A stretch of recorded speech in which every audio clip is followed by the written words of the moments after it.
Question number 3 has come in from Bradley. Hi there, Bradley. Bradley says, I'm after some advice on estate agents. Isn't the estate agent's job simply to take photos of the house and put it on Rightmove, etc., or do they have a bigger role? For example, would they understand what conforms to building regs, or are they expert enough to advise what documentation will be required for me once a buyer is found so I can sell the property? I'm thinking this would be the solicitor's job. The reason I'm asking is an estate agent I had out says the loft conversion we had done 15 years ago looks like it was done without planning permission. He said the staircase that goes into the converted loft from one of the bedrooms wouldn't meet building regs, and then it should be in a hall or landing. Then he said I should get a builder to take a look and fix the issues before putting it on the market. He pushed for me to use a certain builder, so I don't trust him and thinking he's taking backhanders and doesn't really have my best interests. Should I listen to this non-expert, or is he right about the loft conversion? All right, Bradley, that's a long question. Thanks for that. Again, quite a bit going on there for you, Bradley, and I want to just make sure I can address a couple of these points for you. First of all, unfortunately, in today's world, a lot of estate agency services have been commoditized, okay? And I will say that up front. A lot of them, unfortunately, have fallen into the trap of, we list the property on Rightmove, we sell it, and that's our job done. And really, that really undermines what an estate agent's true role should be, okay? And speaking very frankly, there's a lot of expertise within a lot of estate agents that gets overlooked, unfortunately, by commoditizing services in this way. And I think when you're looking at something like this, it sounds to me, without knowing all of the details, of course, here, Bradley, that it's highly likely the estate agent is right about what he's saying. Obviously, you've not sent me any photos or any plans of the stairs coming off the bedroom, but without separate fire compartmentation, it's unlikely, I would suggest, that would actually pass building regs. In fact, we had a property, it was one of the very first properties I bought in my portfolio, where they, the guy had done such a bad job of this property, I can't even believe it, but he'd created a bedroom that his son was sleeping in, and that was accessed off a loft ladder at the top of the stairs with no guardrail or any kind of protection whatsoever. It's a complete death trap, basically. His son was climbing in and out of the loft, sleeping on a mattress in the loft as his own bedroom. But yeah, none of it was done to building regs. It was a complete mess. And I'm not saying this is the case in your instance here, Bradley, but I'm just giving you an idea of what was going on. And it was just a complete no-no, okay? Now, I have seen this quite a few times in my estate agency career where people have gone down the road of a loft conversion and they've done the conversion, but the staircase is one of the biggest issues of getting access into the loft space. And a lot of the times I've seen it, there hasn't been the right fire compartmentation. And from memory, and I'm going from memory here, so I might be incorrect, but from memory, I believe at the time when we were looking at a lot of these staircases that were going up to a second floor, at the time, you were having to put fire doors in on the first floor and I believe on the ground floor in order to make the property meet building regulations at that time.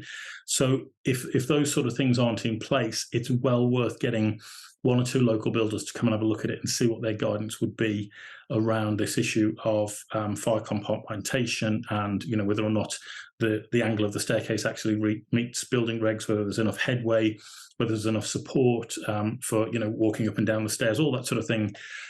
So a good estate agent, it sounds like this guy that you've already had round has sort of already highlighted this to you, and sometimes it can be not well taken by homeowners who have put time, effort and money into a loft conversion, think it's going to increase the value of their property massively because they're creating an extra bedroom or they're creating more space. But actually what's happening is that in some instances it can actually have a negative effect on the property value because with respect, Bradley, the work may not have been done to the right standard. And as a consequence, it's almost as expensive to come in and rectify some of that work that's being done rather than actually doing it right from day one. Okay. I'll give you an example. A friend of mine has recently gone down the road of doing a loft conversion on their property. They asked me what my advice would be on that property before they started the work, and that was, I think, 18 months ago. And my advice was, don't do it, just move. You're going to put, I think at the time, the quote was coming in at about 35,000 for this loft conversion. It's down in Southampton. I said, don't do it. put the money towards your new house, save yourself the hassle, because it's not going to be a 5-minute job, right? And last I heard, they were up to about £70,000 in spend, because building materials have gone crazy in price, and the builders had more work than they can shake a stick at. So they've been off doing different jobs. They've left parts of work unfinished. It's just become a mess. So the quality of the work, even though it's been done by a local builder, hasn't been the best in my humble opinion. That's without seeing it. So without getting sidetracked, I think where you are here, I would definitely invite a couple of builders to have a look at this for you, give you some advice. And the reason why it's so important to do this up front is because if you're thinking about selling the property, which I presume you are because you've invited an estate agent to have a look at it, right? If you are putting the property on the market and you decide not to go down the road of building regs, it's going to come up at some point, whether it's the buyer's solicitor asking for confirmation that the work has been done in accordance with building regs and to ask for a piece of paper that says, yep, this property is certified as complete, or whether it's the mortgage valuation surveyor acting on behalf of the buyer who's going to come around and inspect the property and go, yeah, okay, I want to see some paperwork that substantiates this, So unless you've got a cash buyer who's going to come in and go, yeah, I'll buy the property cash and I don't care what condition it's in, which is unlikely. It's every seller's dream to get that cash buyer who just buys it warts and all, but I can tell you it's unlikely. And unless you're going to throw it into an auction and hope for the best, and then probably not get full market value for it, it sounds to me as though the best route would be forearmed.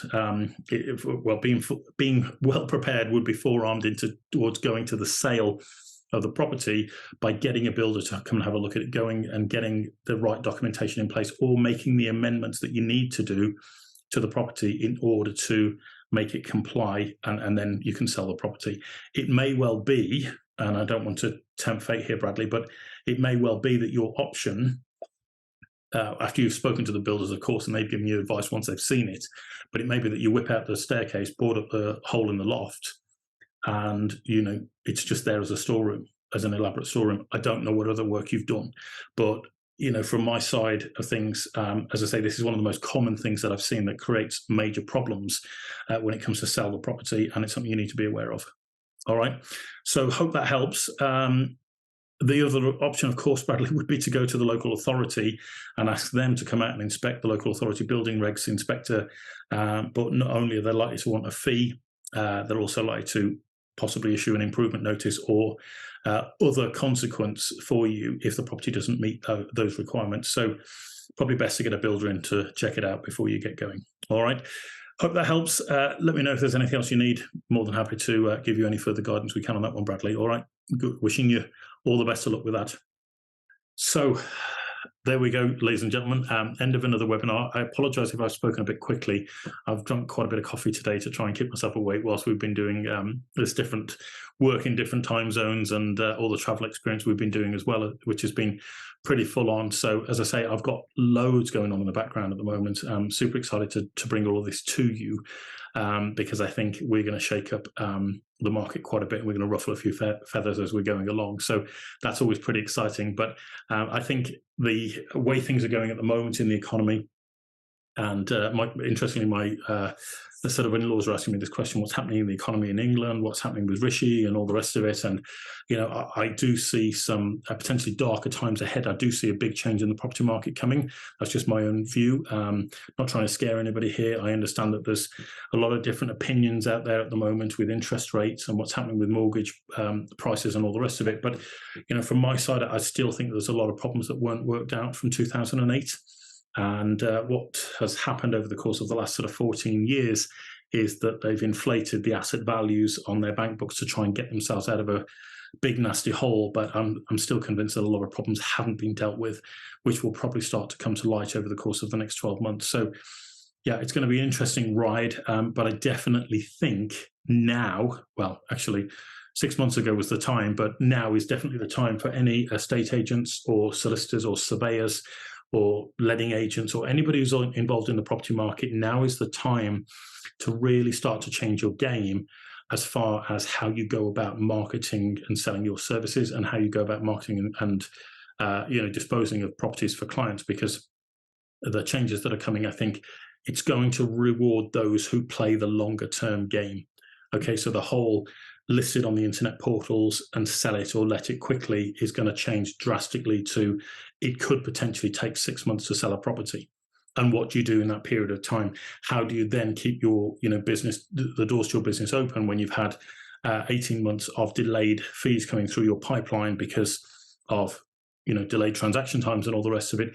It's playing the long game now, which is going to win. And it's only those that are embracing a lot of the things that I talk about in Estate Agent Secrets that are going to win the agency game in the future and the professional services game in the future for property professionals. So there's a lot going on, a lot of which we're trying to solve a lot of those problems for people. So it's going to be very encouraging to work with a lot of you guys in the future going forward.